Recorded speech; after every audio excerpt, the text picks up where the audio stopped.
Hi, everyone. Hello, we are just starting.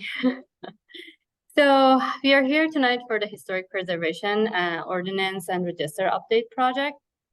I am Ella Karachian with the City of Mountain View Planning Department. We have Eric Anderson, the Long Range Planning Manager. We have Peyton Turnbull, Representative Hannah Simonson, which is working on this project. We also have Ellen Yao, Diana Pancholi, and Dylan Parker attending via Zoom from City of Mountain View to just help us go through this meeting. As you may know, the City of Mountain View is working on updating the ordinance and the register list. And as part of this process, we are doing some outreach. And this is our second community meeting. We had one last year. And this year we have our second one. And the project started in 2022, and it's going to be finished by 2026. And so it's a long process for updating the register and the ordinance. So I just wanted to mention that today we have childcare available. If anyone here need that, you should just let us know, and we have some helpers here. If not, then we can process to release those. We also have interpretation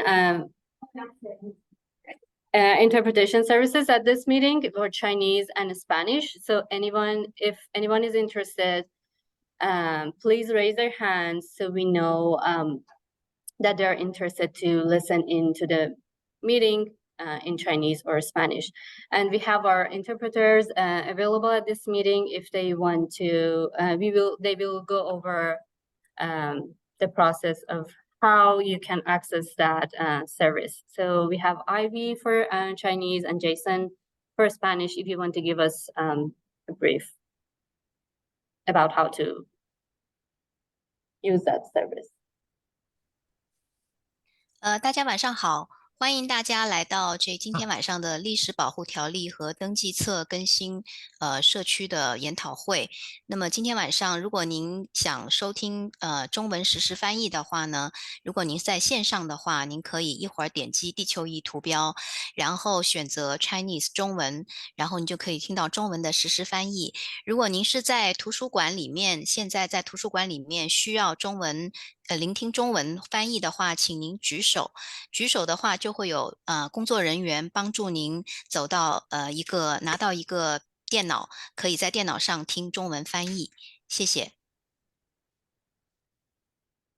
Hola, buenas noches y bienvenidos al taller comunitario número 2 para la actualización de la ordenanza y registro de preservación histórico. Me llamo Ella Techen y aquí esta noche también tenemos como parte de esa reunión Eric Anderson, señora Kimball, Anna Simpson, Ella Yao y Dylan Parker. Ellos están ayudando con la reunión para esta actualización. Eso es la segunda reunión de ese tipo. La primera pasó el año pasado. Y ese proyecto es un proyecto muy largo. Empezó en el 2022 y va a terminar en 2026. Y también tenemos disponible el cuidado para los niños aquí y también tenemos interpretación disponible. Y tenemos interpretación en español y también en chino. Para interpretación en español tiene que elegir la cajita negro que dice interpretación y tiene que elegir español. También si hay alguien en la biblioteca que quiere o necesita interpretación en español, eso es disponible también. Gracias.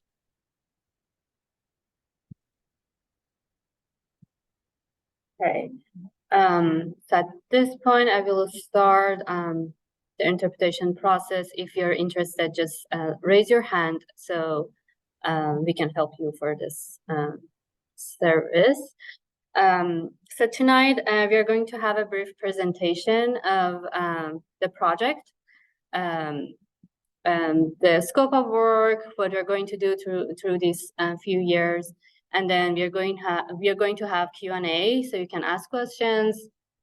And after that, we are going to have a quick break to break out into rooms for more discussion and get more feedback from all of you online or in the room. So please make sure to mute yourself and turn off your cameras because we don't want to distract anyone. Just make sure if you at the Q&A, if you want to ask a question, raise your hand in the Zoom or use *9 to do that. And I think at this point, we're just ready to start the presentation and then go to the next step. Thank you. Thank you. Do you mind, by the way, you're doing the Q&A? So when you see something coming up, Q&A, just tell me what they're asking. Okay. Okay, thanks. Hi, everybody. Thank you. Bear with us as we work in this hybrid environment. I'll be looking down at the screen periodically and out at the audience periodically, and it's just going to be fun, trying to communicate with everybody. So thank you. As we try to figure this out, we want to try to be as inclusive as we can with everybody. So let me share my screen.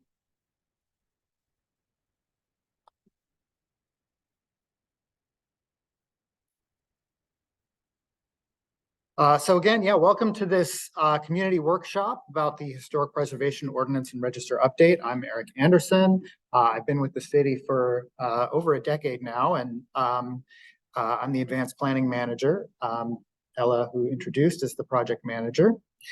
And so we're glad that you're all here joining us, and we're going to start with a little presentation, go into some Q&A.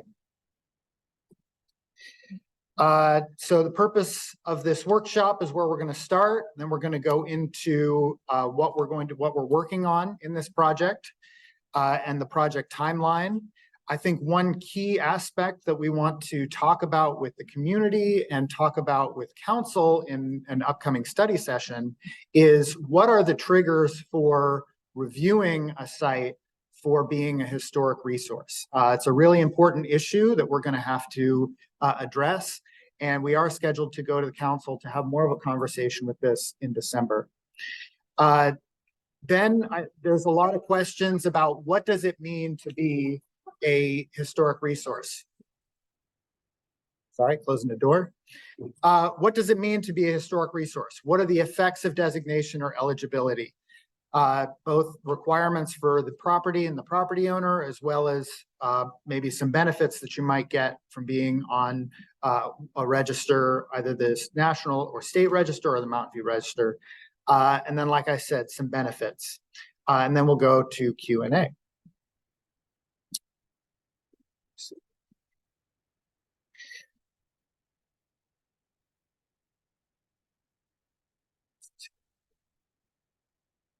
Here we go. So what's the purpose? We're going to give you an update on everything that we're working on. We're going to educate about how this designation, how being designated as a historic resource affects property owners. We're going to get community feedback on preservation priorities and, of course, share how to stay engaged in this process. We've identified 5 main goals for the project. One is to reflect the community's preservation priorities. That's a big reason why we're here today. Community's preservation priorities can change over time. The last time we did a really comprehensive update to our ordinance and register was 20 years ago. And so it's time to go back to the community and find out what are the community's priorities. Secondly, we want to provide transparency about the historic status and requirements. So there may be cases where a property owner may not know that they are a historic resource for the purpose of, for example, the California Environmental Quality Act. And that's something that we want to make sure is really transparent to the community and transparent to the council and everybody, because ultimately it can save a lot of heartache if you go through a process and find out at the end of the process that you have to do something different. Ideally, this could also help streamline the process of determination and review. Like I said, some property owners may not be aware that they are have a historic resource. And so finding that out at the end of the process of an application or a development proposal or proposal to modify your house or anything like that is much less efficient, much more expensive for a property owner than finding out at the beginning. Also providing incentives that support preservation, maintenance, and integrity improvement. Council made it really clear when we scoped this project at the very beginning that they're really interested in incentives and making sure that people choose to be on the historic register, making people choose to preserve their historic resources. And then creating a downtown preservation district was also a priority for council when we started this project. So I'm going to hand it over to Hannah, who is our consultant on this, and she's going to talk a little bit about some of the detailed projects that we're working on. Thanks, Eric. Hi, everyone. I'm Hannah Simonson. I'm a cultural resources planner at Page & Turnbull. So I'm going to talk a little bit about the different tasks and deliverables that we're working on as part of this multi-phase project. So the first piece of it is what we call a citywide historic context statement. This is a document that really presents an overview of the city's history. It identifies important periods, events, themes, and patterns of development to help understand why Mountain View developed the way that it did, what were the important businesses, the important economic drivers, how and when did people move to Mountain View, and why does Mountain View kind of look the way that it does today. This document does mention properties and neighborhoods, but doesn't make any historic determinations within the document. But the document does provide a framework for evaluating individual historic properties and neighborhoods in either citywide survey or individual evaluations. So this is a document that helps tell the history and then can inform future preservation efforts. Another scope that is involved in this overall project is updating Mountain View's historic preservation ordinance and the Mountain View Register. So some of the Mountain View ordinance currently includes criteria for designating local historic resources.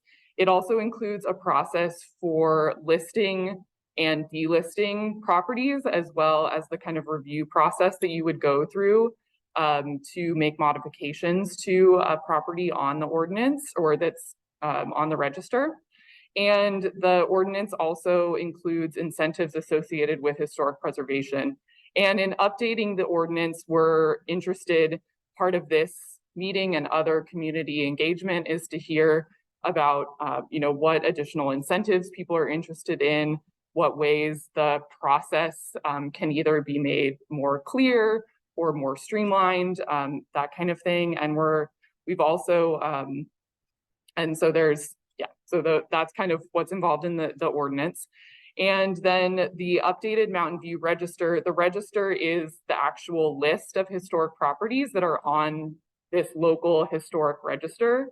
So as part of this process, we would be looking at that list and confirming the significance and integrity of the properties there, and potentially looking at whether or not properties should be added or considering historic districts which are not currently part of Mountain View's ordinance. So the citywide survey, this is an effort it's kind of a two-part effort. The first effort was a reconnaissance survey, which we also sometimes call a windshield survey, where we were driving throughout all of Mountain View and kind of looking at all the properties that are 45 years or older, which is considered kind of age eligible for these historic resource determinations.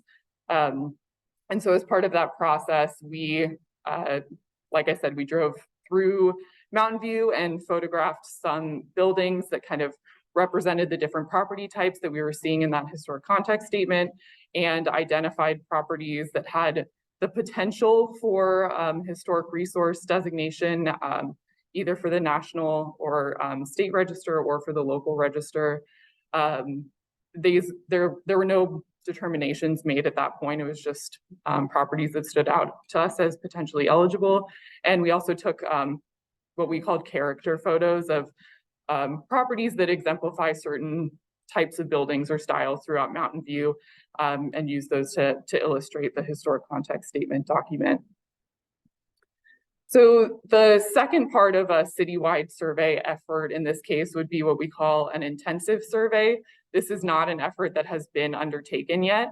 So an intensive survey, as opposed to the windshield survey where we're kind of driving around and getting a high level picture of what is out there in Mountain View, this would be taking a much more focused look at those properties that do appear to have potential historic significance.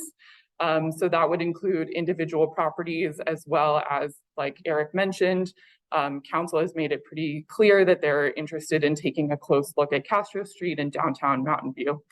And that level of documentation would include photographs of the building, as well as kind of written architectural descriptions, a summary of the property's history through archival research, and if the property is found eligible, a kind of statement of that significance and identification of what the significant features of that property might be. It's also possible that during that process that we would look at certain properties and say, no, actually, this does not appear to meet the criteria for historic significance.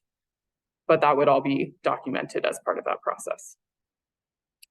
And then the other kind of major task that's part of this overall large project is identification and nomination of downtown properties. This was at the very express direction of City Council. So the 3 properties along Castro Street that we have identified so far as eligible and are working with the property owners to undertake the process of National Register nomination are 191 Castro, 194 Castro, and 301 Castro Street.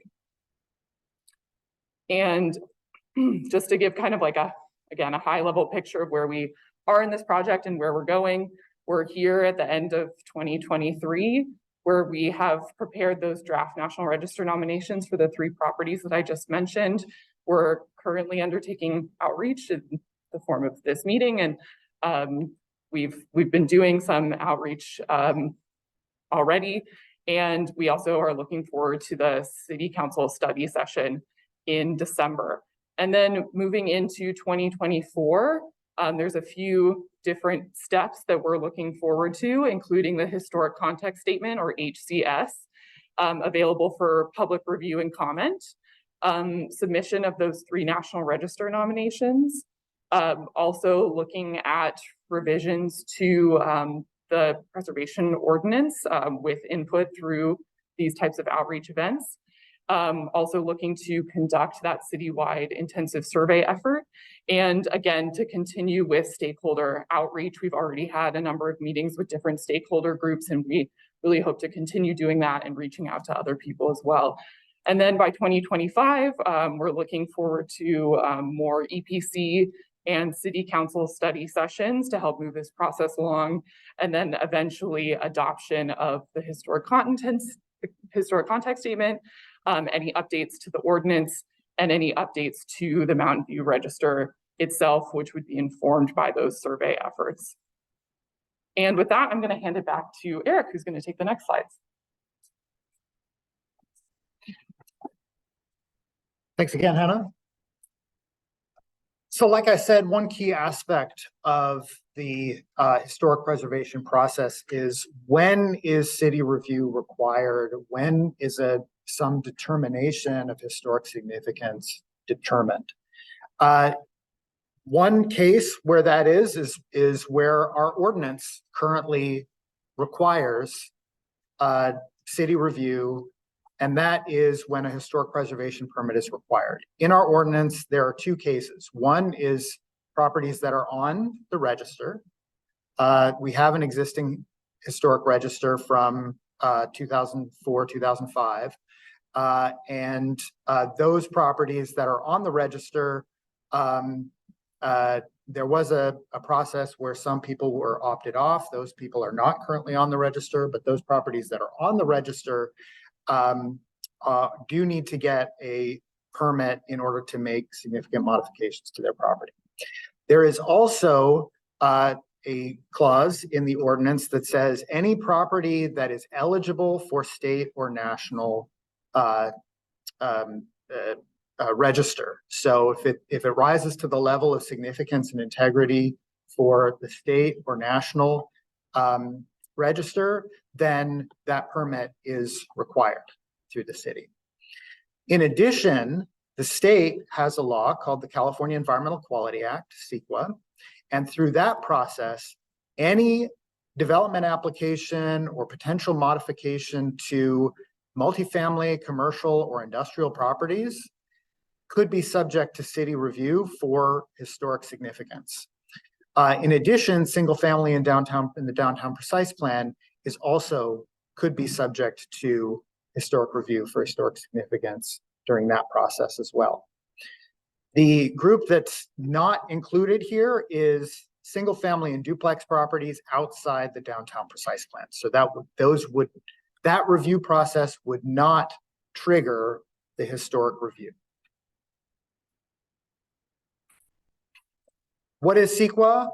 Just quick overview. Anybody who's not aware, it's a state law for protecting the environment, including historic and cultural resources. That's a specific topic under CEQA, under state law. Statewide, properties identified as historically significant are considered historic resources under CEQA, whether they are on a register or not. So like I said, anytime there is some application, commercial, multifamily, industrial properties, those trigger CEQA review, and whether you're on a register or not, you could be required to go through the CEQA review process. So modifications that impact the property would need a statement of overriding considerations from council. And so the city council would have to weigh in on any potential impacting modifications to any historic resource in the city. Other than, like I said, the single family homes that are not subject to those HP permits. So again, coming back to the project goals of transparency and streamlining. The CEQA thing is outside of the city's control. This is a state law. And so part of the goals of this survey could be to identify historic resources so owners know the CEQA implications of what they want to do before they even start the process. We don't have to go through a process of CEQA analysis after you've already, hired an architect or, decided to do something with your property. Obviously, it could also save owners from the requirement to do their own initial surveys. When you are coming in with an application, we do require that the applicant pay for or provide their initial survey if this requirement is triggered. And if, as part of this process, we would be doing the survey for the property owners. So what if a building is historic? There are some allowed modifications. Interior alterations are always allowed. There's no requirements for internal alterations. Other minor and non-visible alterations are also allowed under our ordinance. If the modifications aren't minor, they have to meet special standards for the treatment of historic properties. That's a document that's issued by the Secretary of the Interior, federal government level. And we also encourage you to hire a special architect, somebody who knows those standards and can anticipate them in your review process. So what are the effects of designation? If you are designated a National Register or California Register property, the National Register is largely honorary. There are documents that are accessible on the National Park Service website about each property that is nominated to the National Register. It does confer automatic California Register listing. There are tax incentives available in some cases for rehabilitation projects through the National and California Register. And then there may be a tax deduction for donation of a preservation easement. So there are some financial incentives. The current effects of designation for the Mountain View Register, this is something that we could potentially change through this process or add to. Mills Act contracts, so this is reduced property taxes. The Mills Act is a state law, but it's implemented through the city. You can have exemptions from some permit fees. There's zoning flexibility, such as variances, floor area ratios, exemptions from non-conforming uses and structures, and exceptions from requirements of the Downtown Precise Plan. And then there's a more flexible California Historic Building Code that you can use. Ultimately, also, the benefit is there could be more stability of neighborhood character by documenting yourself or identifying yourself as on the Mountain View Register. We also have, just as an aside, this is the last thing, an approach that we are brainstorming for Area H of the downtown. This is the sub area of the Downtown Precise Plan. That's the 6 blocks on both sides of the first 3 blocks of Castro Street. So you see on this map up at the top is the Caltrain station and where Castro crosses Central and turns into Moffett. At the bottom of the map is California Street. So that's where Cascal Restaurant is down here, and Scratch Restaurant is on the other side down here. And then between Bryant and Hope Street, so 1 block on either side of Castro Street. We are planning to do the process, the survey, the intensive survey that Hannah talked about for individually significant buildings in Area H. We are also planning to create a local preservation district, which would involve specific local criteria in this area for buildings that contribute to the historic character of the area. And then we would identify those properties and a district boundary that may or may not be exactly Area H, but it would be within Area H. And then we would develop standards, procedures, and incentives for property owners to preserve buildings and improve integrity. And then we would further refine the historic sensitive standards for new buildings in this area through the Downtown Precise Plan update, which is happening concurrently with this process. So that concludes our presentation. We do have a few questions that we're going to be asking everybody in this meeting, both online and here in the library. And let me just go over those real quick, and then we'll do Q&A. So first question is, what are your thoughts on the project goals? The next question is, what are your thoughts about the strategy for the Area H downtown? Then, what are your thoughts about including properties on the register that would otherwise require city review? So these are the commercial properties, the multifamily properties, the properties that are eligible for state and national register. These would otherwise require city review. So what are your thoughts about including those on the register? What are your thoughts about studying them? What are your thoughts about including them in this process? What are your thoughts about surveying and including properties on the register that would not otherwise require city review? So these are the single family homes that are not state or national eligible. What are the benefits as a property owner if your property is designated historic?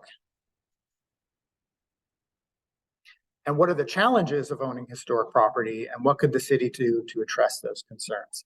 So those are the questions that we have. I'm going to just show the last slide here, which is our website, mountainview.gov/historic update. If you have any questions or want to check in an ongoing way about this project, I highly encourage you to go there. There's also a place where on that webpage where you can sign up to receive email notifications about updates for this project. So please do sign up for those email notifications. And then, of course, to find out more or to be further involved or to ask more questions or to set up another discussion one-on-one with us, we're happy to talk to anybody about this. Feel free to contact Ella. Her email is here on the screen now. So what I'm going to do is I'm going to leave this screen up so that people can note it down and everything, and then we'll do some Q&A. I think we'll probably start here in the library with the Q&A. Apologize to Luis and Jerry who've raised your hands. But just to have some process here, we'll start in the library. And I'll try to, because people online probably won't be able to hear, I'll try to repeat the question for the benefit of anybody in Zoom. So why don't you start? This will be available online for us to review. Yes.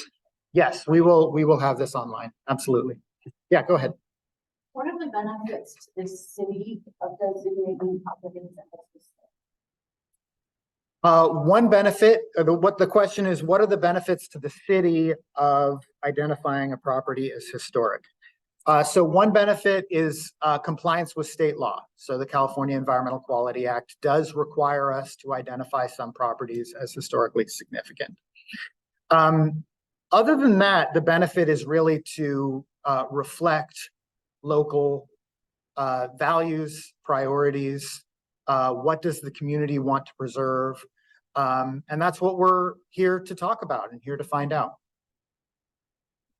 Is it a choice of an individual to choose to be a part of a historical association, or is it just because we're living in sort of dictatorship, saying no and not be or not to? Yeah, so the question was, is there a choice to be considered a historic resource, or is it a heavy-handed action by government to say that you have to be a historic resource? I think it's a little of both. Clearly, we are here to talk about the role of government. And so ultimately, that is the conversation that we're going to be bringing to council about how much control does council want to have over the historic resources in the community. Like I said, the California Environmental Quality Act is a state law. That is something that the city has no control over. And through that process, we are required to identify and report and publicize and to take to council actions. Without the choice of that person? Yes, against the wishes of that person. Citizen of this city, Yes. without having anything to say about the future of this man is being taken under consideration and taken away his future because he cannot develop his property to earn his retirement. So that can be. No, answer, is that a democracy? Is that a democracy that we live in? Well, No. So when an action is brought to council, the council can consider that. Ultimately, whether or not a historic resource is approved to be modified or demolished is ultimately up to the city council. Even if it's eligible for state or national register, it is ultimately up to the Mountain View City Council. And that is something that those arguments are something that council can consider in that decision. But they did it online many times over. They took away my freedom. They took away my choice of considering my property that I worked 42 years to develop and retire. They said, no. Wow. Without asking me, do you want to be, which I have said many times, no, I do not want to be on the list of historical property. Out of your state. And probably 20% of that property is maintained as a historical park. Yeah. But there is a guideline that says if it's over 40%, then yes, you can. But that building is not. I have maintained that building. Yeah. I have created a name for Mountain View before even Google was here. Yeah. Before HP was here. Before any of those high-tech companies was here. But I have no right to choose to sell my property for the value of the property is in the market or develop that property. Yeah.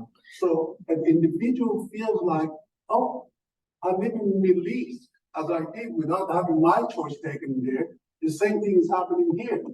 That's not right.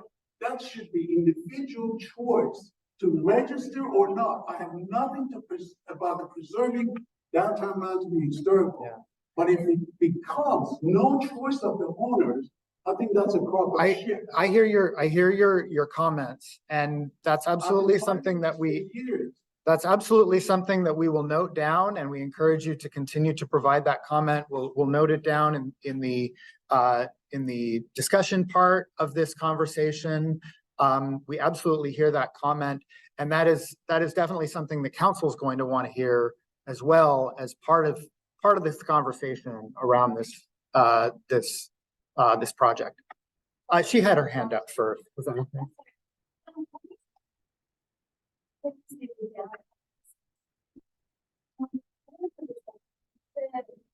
Has several, parking has one, police activity has one, neighborhoods has one, and on some of the money downtown and some of them not. Like, Yeah. it's very, very confusing. Yeah.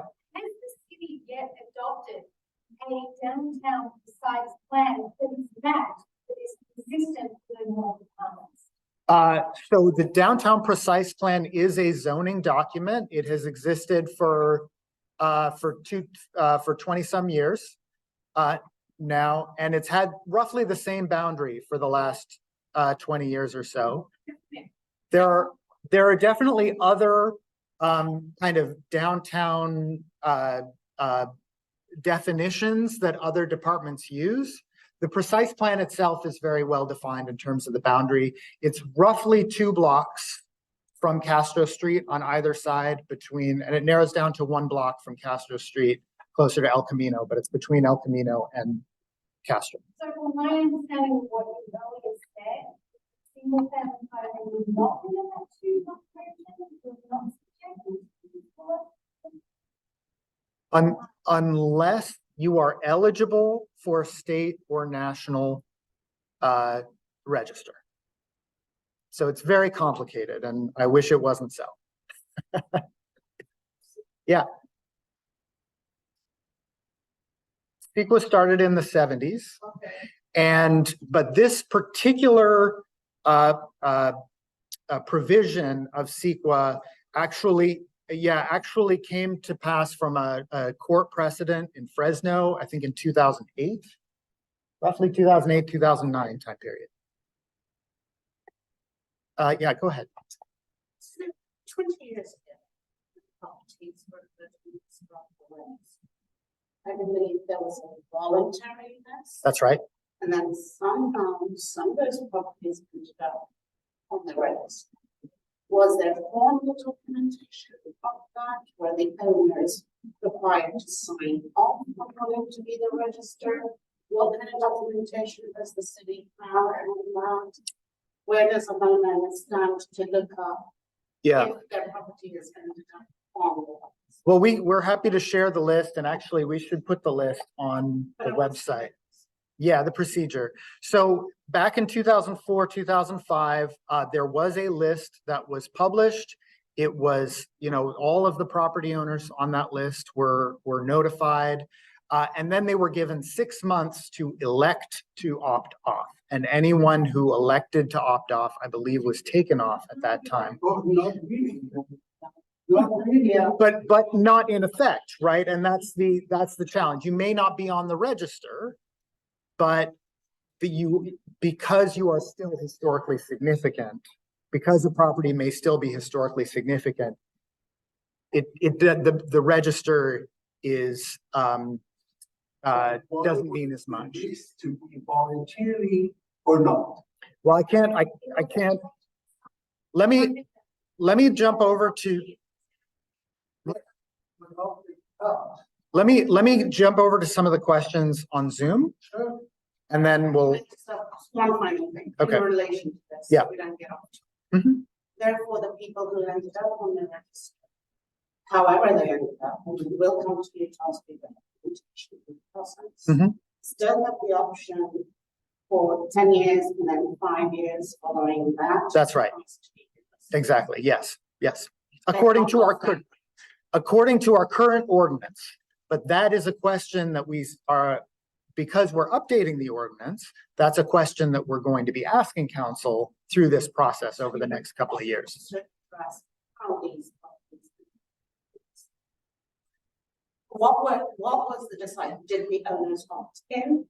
Do you have paperwork? Do you have signatures? Do you have?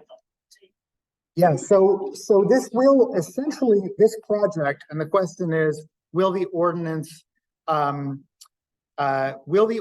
address the history of how each property got onto the register in the first place, and that documentation? And so the answer to that is, we are developing a new draft register through this process that will comprehensively update the current register. So between now and the new ordinance coming out, the old rules still. That is, yes, between now and when the council adopts the new ordinance, the old rules will apply. Yes, And then the property can off the register and go back on yes. unwillingly. There is a procedure. The question is, can a property against the will of the property owner be put on the register? There is a procedure in the ordinance whereby the council can put a property on the register. They would be subject then to the same opt-off rules that are currently in the ordinance, if that were to happen. Finally, you do be good because I'm quite Stephanie. Not Yes. appointment. Stephanie has left the city. She works in So- Los Altos now. So the city's website is interesting because you can leave us. I tried to email her and it says, you can't email this person. It doesn't say that this person has left, and here's the resolution. I see. Yes. So Okay. we need her. Yeah. Okay. So the Stephanie Williams was the previous contact for historic issues. Now the current contact is Ella. And so that information is all on the current website. So one last question about it. Yeah, can we do a couple more questions online and then? So it could be a proposal out of this income, where we say, this is the current registry. The city proposes that everybody on this registry that is opposed to it and will never opt in, please put your hand up now. And say, hey, I like this. I never supposed to be on the registry. I purchased a house that was tear down and I manufactured it to look historic. And you're saying, my question is, as part of this procedure, could we put forward to the city council that everyone who's on the register To have a choice. send them a letter, Yes or no? well, did, and if you have a significant real estate that is of interest to the city, if the city offered that almost something benefit, especially if it's not a corporation. I mean, you know, when Regal owns the old buildings down the street. Yeah. Okay. But it's not something that's locked in, like a mortgage, where it's a commitment and my house can't be sold. Yeah, so that's a great comment for the discussion section. I think that those types of considerations are exactly what we want to hear in this process, and we want to note them and we want to forward them up to council. So thank you. Have you ever purchased any properties that are on historic register? Yeah. Register? They purchased the Ranksdorf house and they moved it to up into Shoreline. And will they consider potentially purchasing other properties? I can't answer that during this process.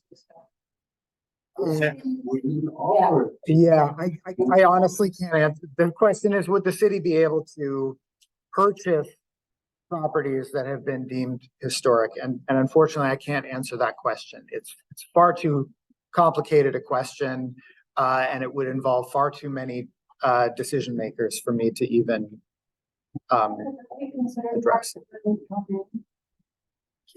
So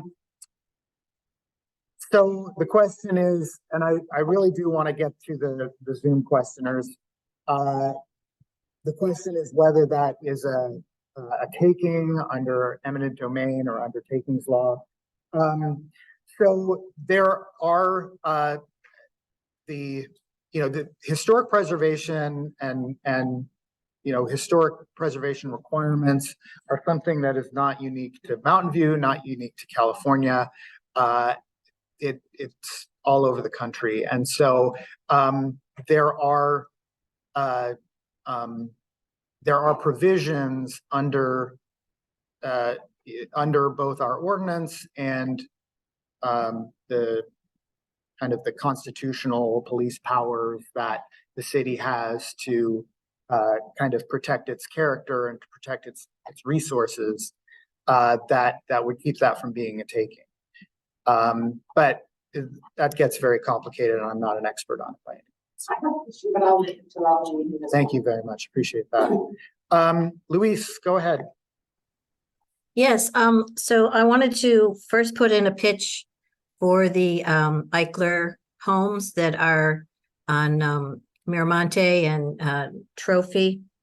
And I know I heard before that they might be under consideration. And regarding an Eichler that might be under consideration, and also the Chase Bank building, which we were told might be under consideration.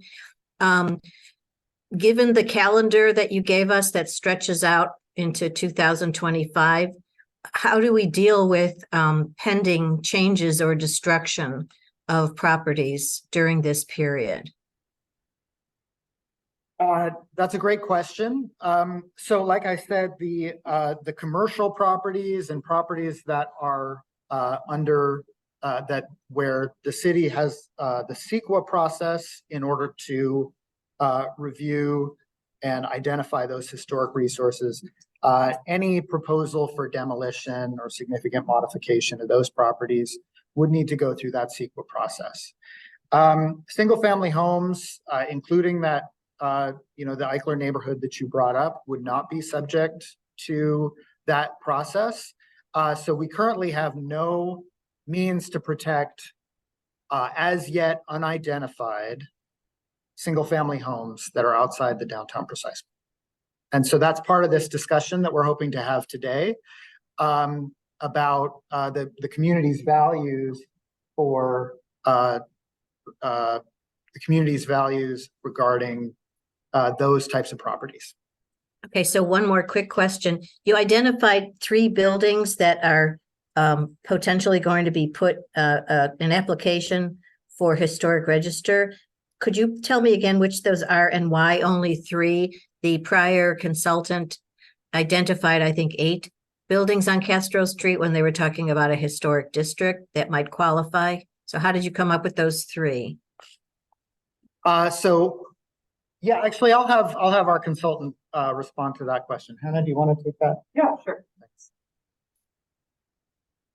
Yeah, I think I can answer that question pretty at a high level. We were given a list of 8 properties on Castro Street from the city through city council to evaluate for potential national register eligibility. So national register is a federal register, is kind of like the highest level. So out of those 8, we found 3 properties that would be eligible for national register listing. So those are the 3 that we went forward with preparing the nominations and doing outreach through the city to those property owners. That's not to say that there aren't other properties in downtown that might be national register eligible. It's just that out of the 8 that we were initially tasked with looking at, 3 were clearly eligible for that highest level of designation. And which ones were they? Oh, I think we can. 30, yeah, these are the 3. Okay, so I'm curious as to why the building that is Orange Hummus, that is not, and I believe it's in that first block. Sorry, I don't remember the address. That's Is okay. not- I know the building you're talking about. So your question is, why was that one not found eligible? at this time, yeah.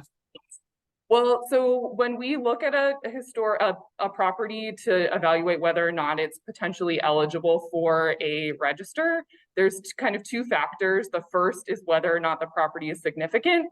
And then the second factor is whether or not it retains enough historic integrity, which are kind of the material features and characteristics that convey that significance. The National Park Service has a pretty clear definition of historic integrity. So in the case of Weilheimer, that one, we found that it did have historic significance, but lacked sufficient historic integrity for National Register listing. That's not to say that it wouldn't be eligible for the Mountain View Register, but the National Register has a pretty high threshold when it comes to looking at historic integrity. And so things like replacement windows, alterations of storefront configuration, rebuilding parapets, things like this, they can kind of, those changes can accumulate over time. And result in a property not meeting that integrity threshold for the National Register in particular. And what about the Ames building? The Ames building is a similar case. That building was altered many times over the years. And, you know, the property owner, I think, had the good intentions of making it kind of look similar to its original character, but there are some differences, and essentially most of the original historic fabric just isn't there. So, you know, it kind of contributes to the overall character of the street, but just doesn't meet those thresholds for individual listing on the National Register. So I think we could probably talk about individual properties through some other channel, but that's kind of the high level of that. That's fine. I appreciate it. Thank you very much. That's all. Thanks, Louise. How about Hala? Yes. Hi, good evening, everyone. So I'm interested in talking a little bit more about the Agave building. As you know, there's a project proposed for that building, where the development that's proposed will be essentially touchy, or you know, that it will be in contact with the historic proposed historic designating status.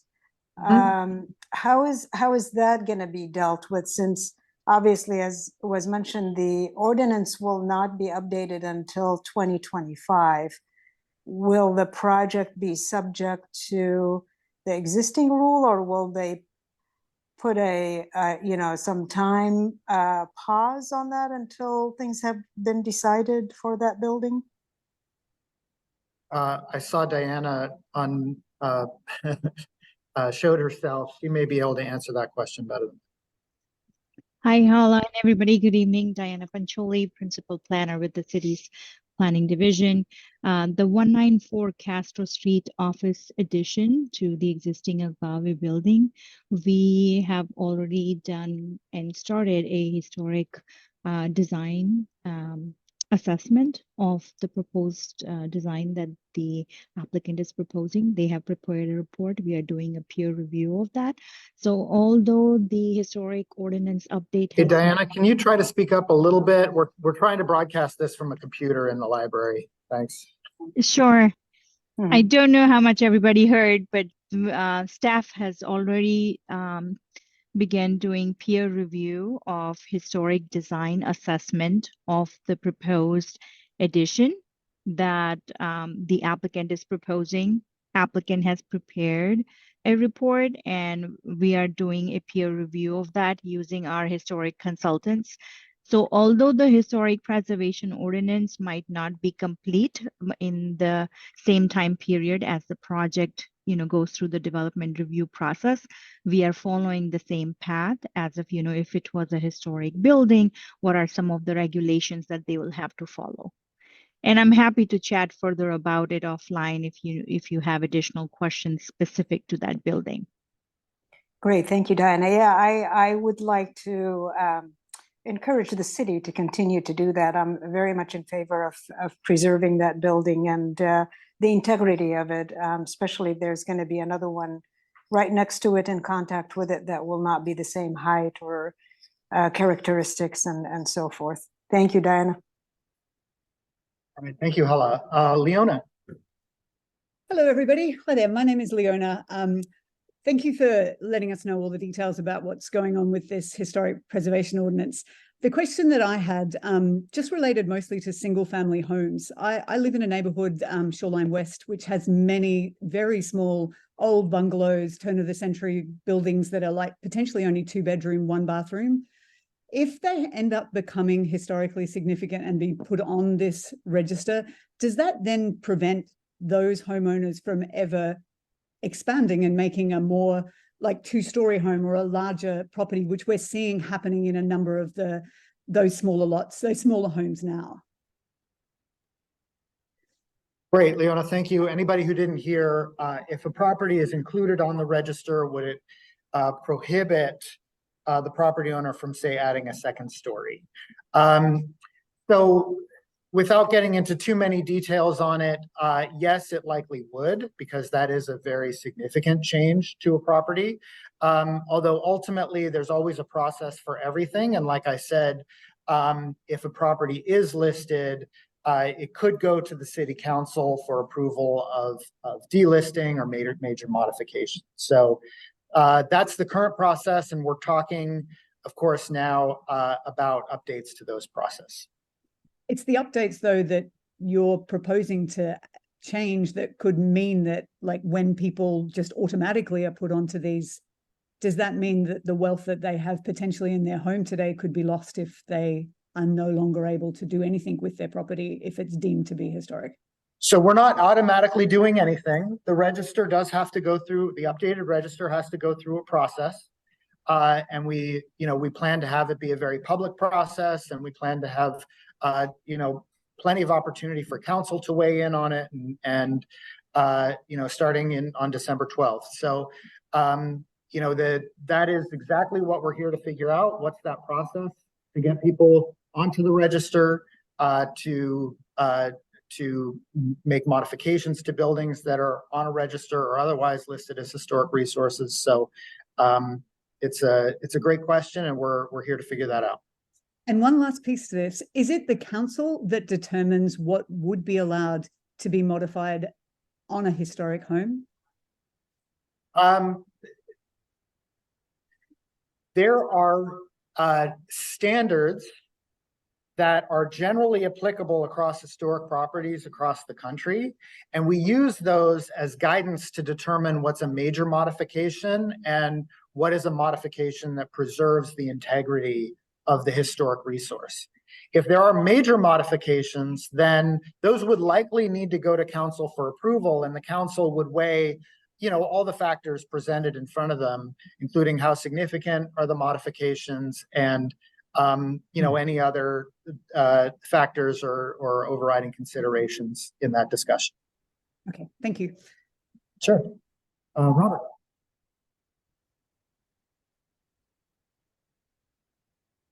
Can you hear me? Can hear you, yeah. Oh, okay. Yeah, I just wanted, there's been a lot of discussion around the Chase building, and in particular about, the Millard Sheets, mural there, and also like the stained glass window and some of the other, very much appreciated pieces of artwork there. And I was wondering whether or not, leaving aside the question of whether or not the building itself would be preserved, if we could have, as part of the historic review process, evaluation of things like that for consideration, that even in the event that, like, whether the building is preserved or not, there would be an opportunity to preserve those valued pieces of artwork, and to find a way to get the Visual Arts Committee to find a new home for them. That's a great comment. We'd love to note that comment. The comment, in case anybody didn't hear, again, thank you as we're working out these technical joy of trying to do a hybrid meeting. But the comment was, there may be buildings that have historically significant features or artwork within the building And so how can we use a public process like the VAC, the Visual Arts Committee, to help preserve those and to identify new locations for those or other considerations. So thanks for the comment, Robert. I'm not sure if I heard a question there. Well, just that, would you consider it or not as a part of this historic update to have a process written for that? Yeah, I think we could. I would wonder to what extent that's a unique case. But if it is something that's really important to the community, I think that is something that we can consider, and maybe we can find other key cases in the community where it could be implemented. Okay, thanks. Maybe we need to take more of a look around ourselves and let you know. Absolutely, absolutely. Okay, thank you. Thank you, Mark. Yes, how are you? My name is Mark Shaw. I live in I also live in the same Eichler neighborhood that Louise lives in. So one of I guess my question is we currently have a second-story overlay in our neighborhood that was granted to us by the city council. Will this process help preserve the overlay? This process has, the question is, this is the Eichler neighborhood that's just south of El Camino along Miramonte.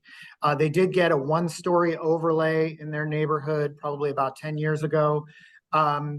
That overlay is completely unaffected by this process.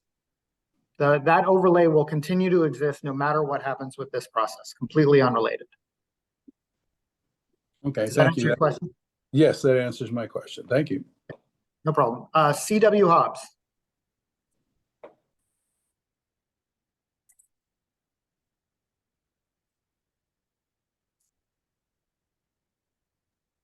Couldn't find the unmute button. Right. I live across the fence from Mark Shaw, and additionally very, very much concerned about the single-story overlay, but also about the various things coming out of Sacramento about granny units and ADUs and everything. So I just, we have a very cohesive neighborhood of similar tract homes, and for those to get torn down or disrupted by granny units everywhere, I just want to figure out how we can, what is our path to keeping this neighborhood the cohesive neighborhood that it is. Yeah, that's a great question. The question is, as we all may know, that there are a lot of laws coming from out of Sacramento that supersede local zoning, requiring the city to approve, in the case of SB 9, multiple homes on a single family lot or ADUs, things like that. Many of these state laws, not all of them by any means, but many of them have exemptions for properties that are on a register. So if you, if your neighborhood is included on a register, then that property may not be subject to some of, although it may still be subject to some of these state laws. Okay, I'm gonna, sorry, did you have a follow-up question? No, thank you. Okay. There are, I think, a few Q&As queued up through our Q&A process. I want to jump to them before I circle back to the main room. Is there anybody in the Q&A? Yeah, I'm of them.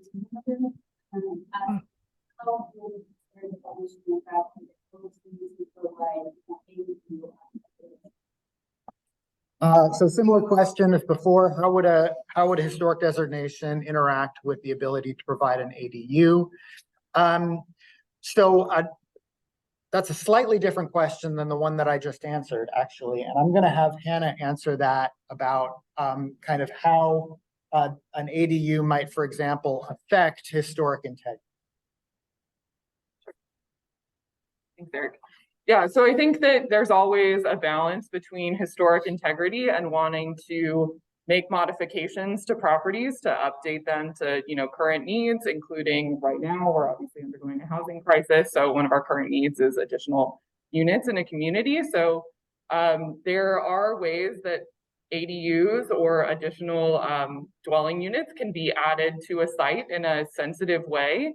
So we would use the Secretary of the Interior standards for rehabilitation, which Eric mentioned as the kind of overarching standards that projects are used or that is used to evaluate projects. So we would use those standards to evaluate any potential ADUs on a property, and those provide guidelines for how that can be done sensitively.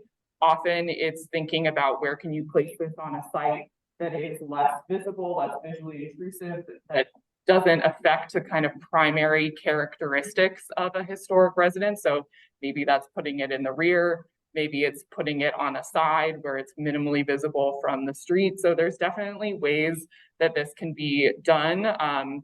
Some cities have design guidelines that help property owners understand that process and give some suggestions and a framework for thinking about how can I add an ADU, as well as doing other things like, putting solar on your house or something like that.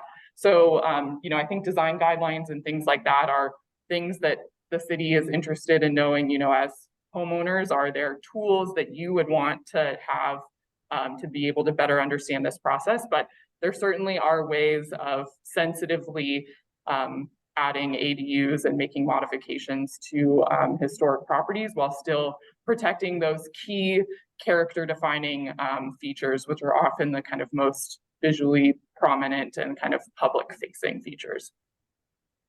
Thank you. Any other Q&A? Last one is specifically program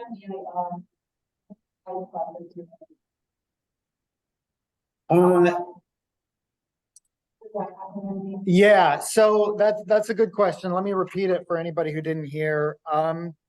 So as I said, there is a California Environmental Quality Act process that's required for anybody that may want to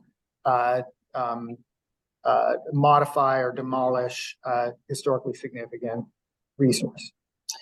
The question was whether an environmental impact report, which is a report, an EIR is a report that we are required to prepare and document and transmit both to the public and to the city council before that decision is made, whether we could proactively do an EIR for everybody that will want to ultimately demolish or remove their properties. So that would be very challenging to do because you would have to make a statement of overriding considerations for that action. And it's very difficult to make that statement of overriding considerations at such a broad scale that it might affect, 100 or 200 properties. We would also have to do, we would have to know what the project is as well that would be removing those properties or demolishing the properties. So it would be very challenging. I don't think anybody's ever done it, and I'm not sure that it would hold up under, if it was contested. But a very interesting creative question. Before I go to Laura in the room, I'm going to come back to the library and we'll just cycle through one more time real quick. I do want to be cognizant that we're only going to be here for another 45 minutes. And I do want to get to the discussion questions. We're down to about maybe 5 minutes per discussion question. So let's try to do these quick. You had your hand up first, and then I'll go to you. Thank you. First a question and then a comment. So anything to do with property delisting or anything else, seeking background on how the That's right, yes. Okay. Secondly, The question was, any questions about delisting or process or anything like that should go to Ella. Yes. Secondly, I've attended meetings before, probably years ago, in which there was a proposal in front of the city to give grants to historical buildings or property owners to upgrade their properties. But the city never has funded that, never has addressed it, and doesn't then, suggest to be added to whatever this project is. That is a great comment, and actually it fits perfectly into one of the questions that we have for discussion. So thank you for bringing that up. The question was suggestion that we include grants in programs in the program as well. Thank you. Yes. When we say that significant change inside of the building, because everything inside is still not necessarily governed by the historical factors, is there a percentage ratio that's governed by the state health consequences? So like when a paint comes to buy, you know, there's paint. Is there a ratio that you look at? That would be a question for Hannah. I don't know if there's anything. The question is whether there's like a quantitative standard, like a ratio or percentage of modification that would trigger. Yeah. I don't say those, and then I'm taking them out. I've had custom and things put back into.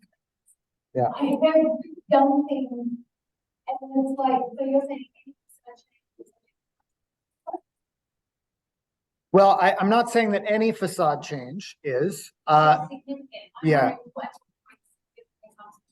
That's an excellent question. And I do think that a big part of it, when does significant come into play is the question. A big part of it is identifying what the characteristics of the building are that make it historic. So that's kind of the first step in this process, and documenting those. And so modifications to those would have a bigger effect than modification to a part of the building that doesn't make it historic. Would you have anything to add to that, Hannah?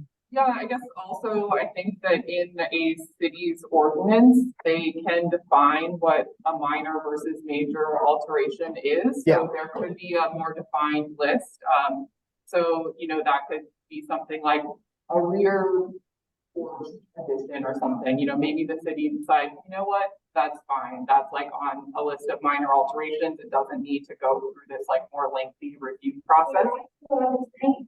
Sure, paint color, often, almost all cities do not oversee paint color. Right. So, but that could be something that the city chooses to like put very clearly in wording, but you know, things like that, you know, could be on a list of minor alterations that don't need to go through a lengthy review process, but something like a vertical addition, you know, something that's super visible, likely to impact the character, probably would be something that would be considered a major alteration that would be reviewed. Yeah. One final comment, sorry. Yeah, there's Sorry. a couple of other hands up behind you. Yeah. Yes. The one in orange was first, I think. Yeah. Did I understand correctly that 20 years ago, we opted out? Now, we do new things, 2024, 2025. Let's say we still want to opt out, but the city, even the single family residence, is still important enough. Can I understand correctly, you can still put us on? Because the city thinks it's more important than what? That is a possibility. The question is, can the city, even if somebody has opted off in the past, can the city put a property on the register? This is a process. This is a public process. This is a process where the city council can ultimately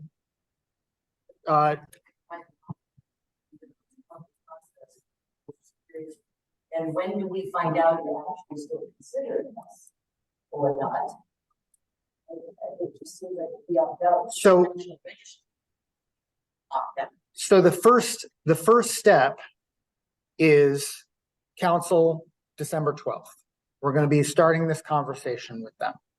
And so this is going to be a key milestone in the process. And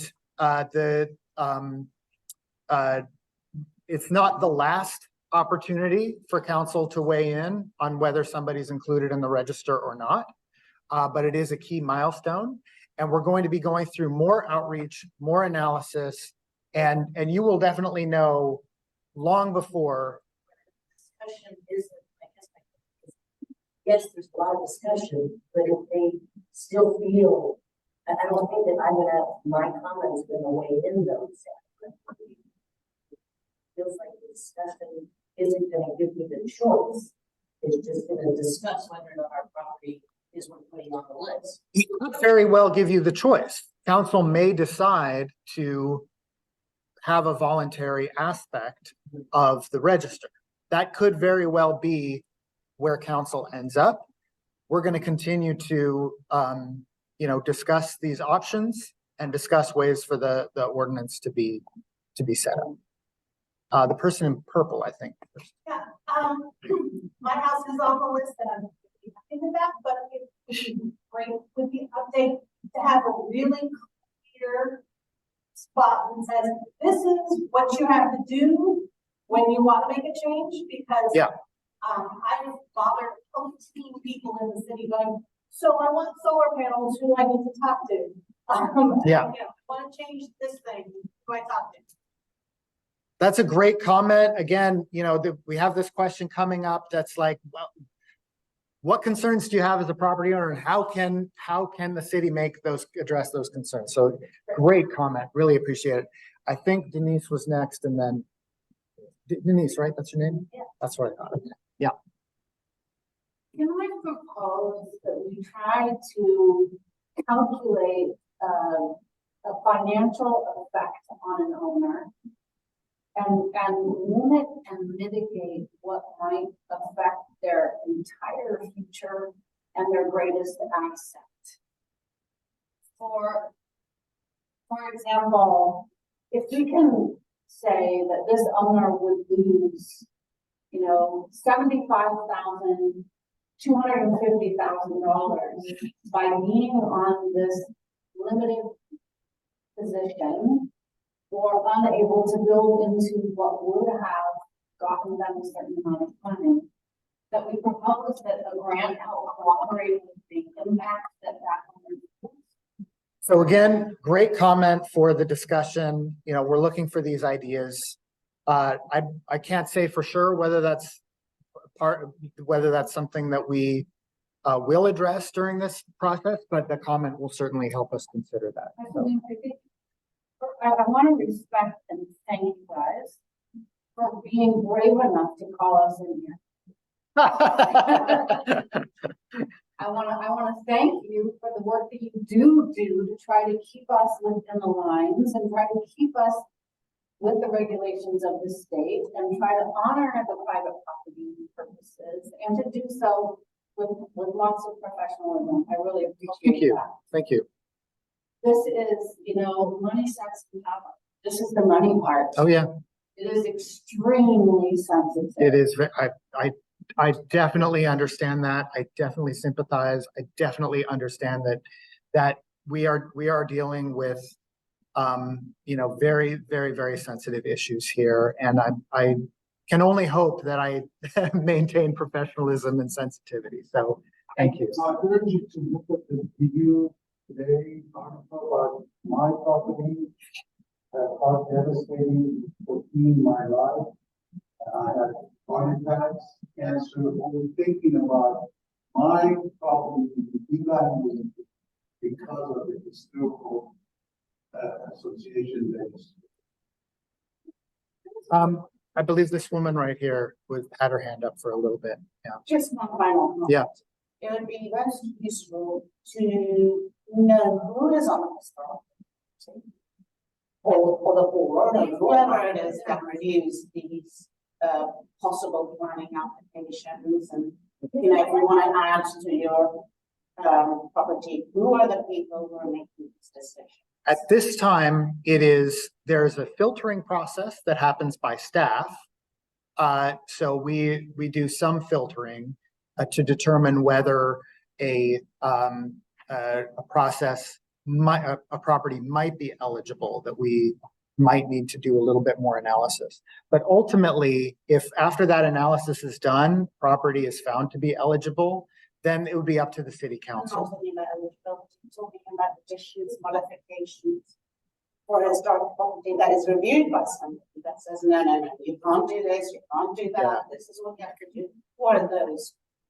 Ultimately, if it is a a modification that significantly impacts the property, and that's done through a technical analysis by consultants like Page and Turnbull, that decision would go to the city council.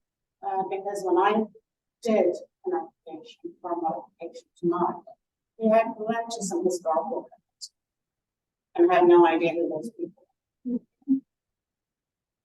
I looked everywhere on the websites, I looked throughout the city. Talk to me afterward. I'd love to hear your history. I would love to track down this, this history here. Absolutely. Absolutely. I would love to figure that out with you. If a property's on the Mountain View Historic, how many years before you can find out how it's delisted? Or what is the process to have it delisted on both the local level and the state level? So the delisting process, at the local delisting process, I believe from the date of nomination, every 5 years you can. No, 10 years initially. 10 years, and then every 5 years you can apply for delisting. Because of the Mills Act, tax advantage. If you didn't take the tax advantage, judge it notified. So My understanding is Mills Act, it's 10 years because of Mills Act. right. And if you try not to take Mills Act and didn't take the money, and they listen to you, you don't even get notified.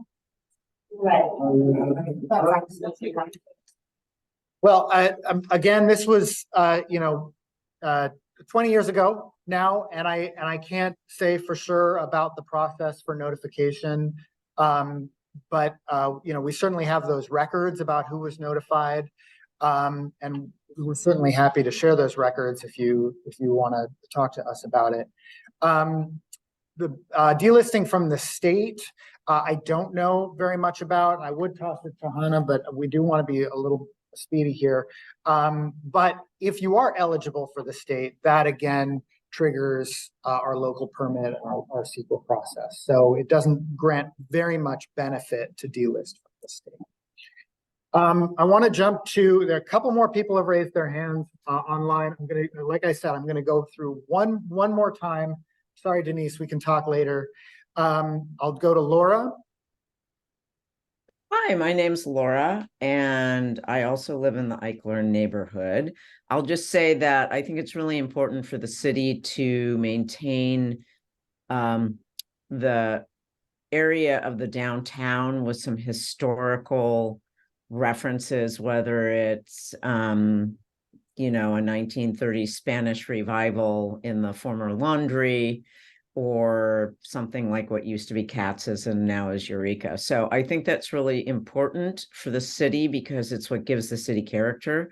And some cities have been very successful and some cities like Sunnyvale were not so, and now they're regretting it. So I'm glad you're looking at that carefully. And I really do hope that there are more than 3 buildings that go forward in that process. But more specifically to our neighborhood, and you brought up your statement was the stability of neighborhood character. And this Eichler neighborhood, which was one of his very last, hit the 50-year mark last year.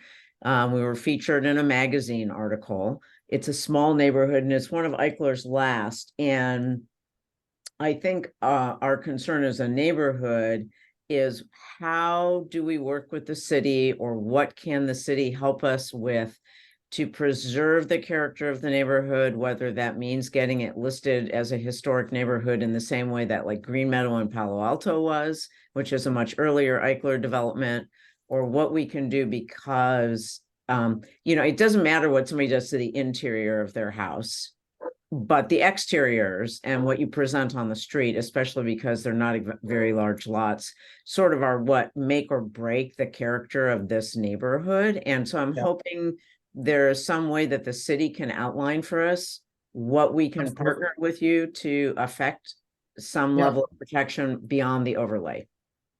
Great. So good question. How do we work with the city to put a historic designation on our neighborhood? So I think the first step there is tuning in to the council meeting on December 12th. I think that'll kind of help set the path for this project. and those types of questions about how much this project will do to study and identify historic neighborhoods in the city. And so that's the first step. Then through this project, that it could very well be studied and included in a register.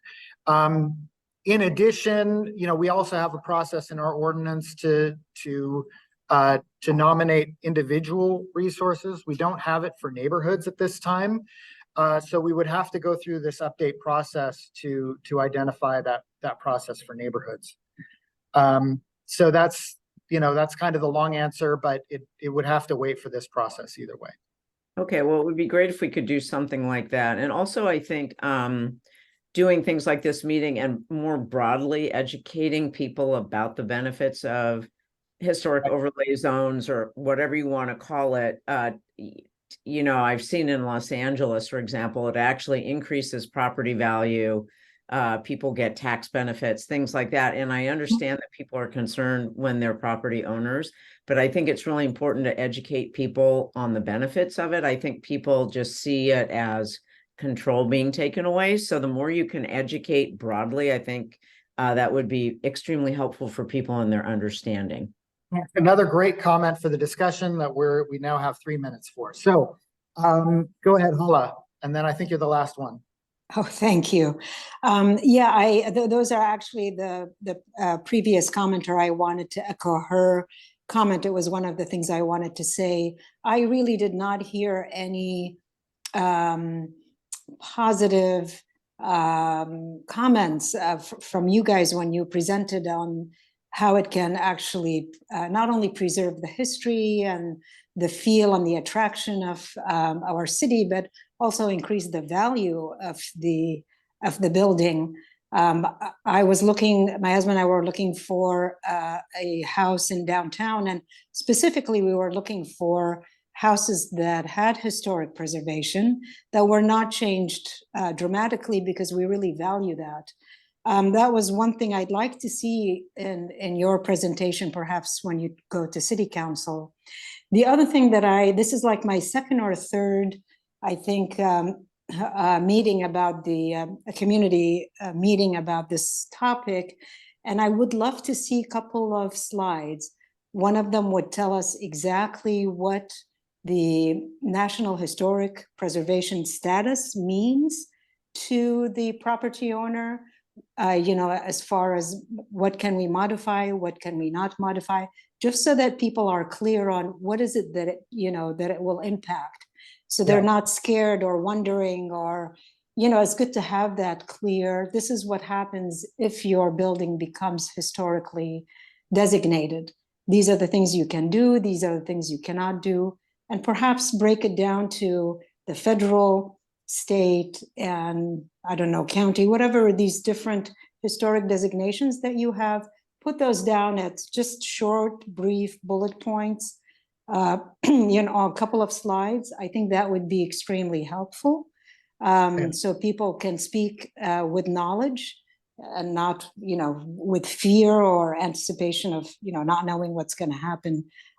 If that can be present, perhaps at the council discussion, I think that would be very valuable. It's certainly something that we're developing now, but again, a great comment for the discussion section of the evening. Thank you so much. Yeah, and of course, as we go through this process, we will develop those in greater detail. So thanks. So I'd love to talk with you more afterward. We're more than happy to follow up with any questions or research or anything like that you'd like us to look into. Right now, I'd like to take maybe a 5-minute break as we kind of organize people into breakout groups. I'm going to ask, and I'm hoping the interpreters will also ask, if anybody is using the language interpretation option. If you are, please raise your hand. I want to make sure that you go into a special breakout group. It does not look like anyone is using the interpretation option. Laura, she asked a question earlier. Laura, I believe yeah, there she goes. Okay. She did ask her question in English, so I assume that she understands. Okay, so it looks like we don't have any need for interpretation. So what I'm going to say is here in the library, I think we can do two groups. And we'll just kind of go over the questions in two groups in person. And maybe, we've got a couple of easels that we can write down. Maybe just try to split yourselves up into, 5 or 6 person groups. Let me stop sharing. How many people online do we have? 18. So 17. A lot of people are leaving now. Okay. Then like me, you, Diana, we all. Oh yeah, so that's probably only about 10. So we'll do 2 groups virtually as well. So that means I guess, let's see. 15. Down to 15, yeah. So we'll just do 2 groups virtually. Yeah, we've got them. We'll have them written and we'll go over them. We'll have a facilitator for you and everything. So take a minute. We're just going to put people into breakout groups and go from there. Thanks.